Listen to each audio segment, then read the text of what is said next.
Bonjour à tous, c'est Paul Dam pour vous présenter un nouveau épisode de Sapin 6-7. On dit nouvel épisode d'ailleurs. Enfin bref. Et donc aujourd'hui, c'est pour vous présenter éventuellement, si je ne suis pas interrompu, l'utilité des noyaux. Donc le noyau de prime abord, on peut se dire que ça ne sert à rien, que éventuellement tout ce qui se fait c'est inutile. Donc tout d'abord nous pouvons chercher à le casser simplement pour en retirer le fœtus qui est à l'intérieur et le replanter. Je vous affirme que le fœtus ne sera pas en bon état et ne pourra donc pas donner grand-chose. Par la suite, nous pouvons prendre un autre noyau d'une plante fertile de prime abord, de, en premier lieu, pardon, tel qu'un abricot ou une pêche, une nectarine, ça ne pourra pas donner quoi que ce soit. Pour la simple et très bonne raison que c'est un hybride entre une pêche et un prunier. Donc prunus, je ne sais plus quoi, et un autre prunus. Donc finalement, ça ne donnera probablement rien du tout. On pourrait donc par la suite prendre le noyau et le traiter en surface avec de l'acide sulfurique qui ensuite, durant un petit temps, euh, pour être sûr de ne pas trop pirater le noyau, il risquait d'atteindre le fœtus. On pourrait ensuite le rincer pour retirer tous les éléments.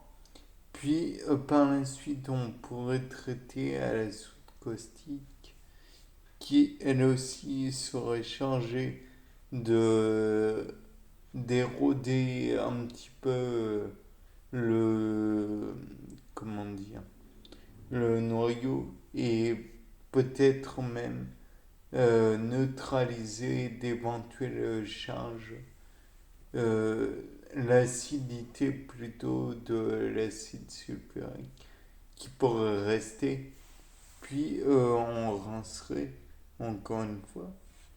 Et ensuite, on pourrait planter ce fœtus dénudé de son noyau dans un milieu éventuellement riche et voir,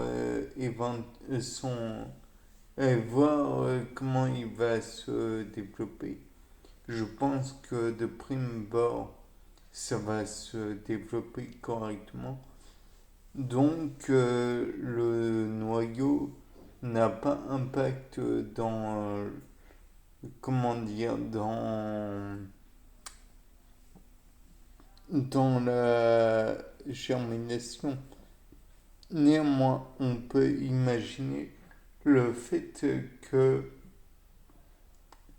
on fasse tomber le noyau entier et ensuite le planter et faire tomber le fœtus précédemment obtenu par la façon précédemment dite. Et donc, avec l'acide sulfurique et l'acide chlorhydrique, grincer à chaque fois. Important parce que sinon, ça risquerait d'abîmer le fœtus qui sera déjà mis à rude épreuve. Donc, on fait tomber le noyau et on fait tomber le fœtus à côté. je pense que le noyau sera plus capable par la suite que le fœtus de germer. Bien que probablement ça mettra du temps, probablement 21 jours minimum, puisque c'est la, le temps à peu près approximatif que met un noyau à germer.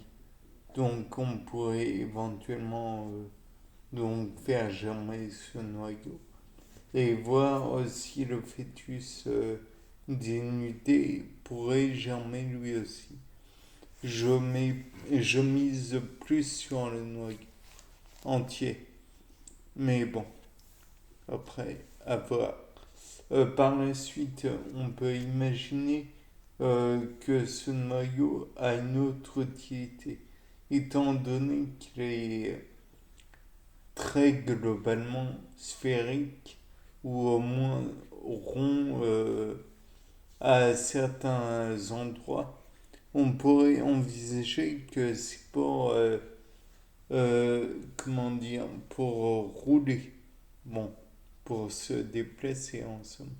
Bien que, comme certains pourraient dire, ce n'est pas un petit noyau qui va prendre ses jambes à son cou pour finalement...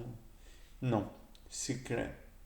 Mais ce qu'il pourrait faire, c'est chuter et avec l'énergie mécanique, donc je vous le rappelle, un demi MV carré, donc se déplacer par la suite. C'est-à-dire que il a fait une chute verticale, de là, pas de problème. Puis il pourrait se déplacer horizontalement, pas par sa propre volonté, mais via la gravité. Et de ce 1 demi MV carré, nous obtenons donc tout d'abord l'énergie que l'on va qui va se dissiper à l'impact. Puis quand la masse du fruit sera diminuée, elle va écraser, elle va voilà, le fruit va se décomposer et éventuellement le noyau va être libéré. Puis le noyau, étant donné qu'il aurait éventuellement, encore une fois, un petit peu d'énergie mécanique, puisque je vous le rappelle, la vitesse, c'est la dérivée de la position par le temps. Donc,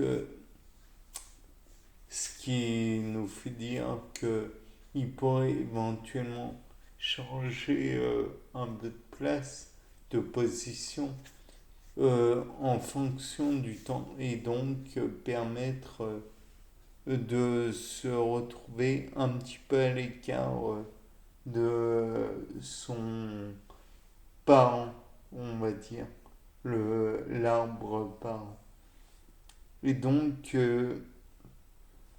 ça pourrait être de la propagation à terme et on pourrait même envisager l'impact du fruit qui pourrait lui aussi être considéré comme à la fois un élément qui pourrait permettre la propagation du noyau, mais aussi pourrait enrichir le milieu dans lequel le noyau ou tout autre élément, ça pourrait être un fœtus, une graine, un pépin, comme dans le cas de la pomme, comme ça pourrait être un noyau, comme dans le cas de l'abricot, de la pêche ou quoi. Et donc permettre ainsi la propagation du fœtus